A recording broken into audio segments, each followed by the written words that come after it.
In this guide, I'm going to show you how you can force restart an iPhone 14. Before we do get into this guide, make sure to like the video and subscribe to the channel with all notifications on. It really does help the channel and lets us know that you want more content like this. We'd greatly appreciate it, and if at any point throughout this guide you do have any questions, just ask them down in the comment section below and we can help you out further. I'm going to be doing my best to reply to every single comment down there.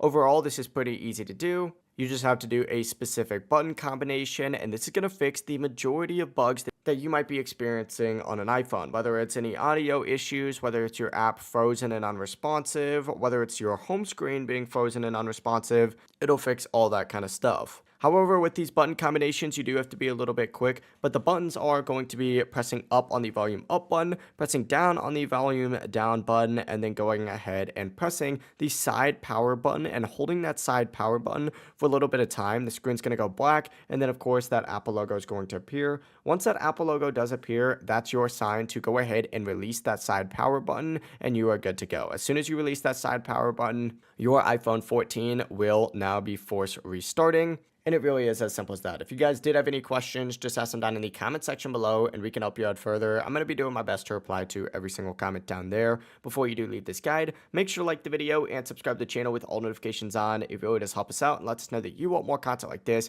We'd greatly appreciate it. Have a great rest of your day though. Peace.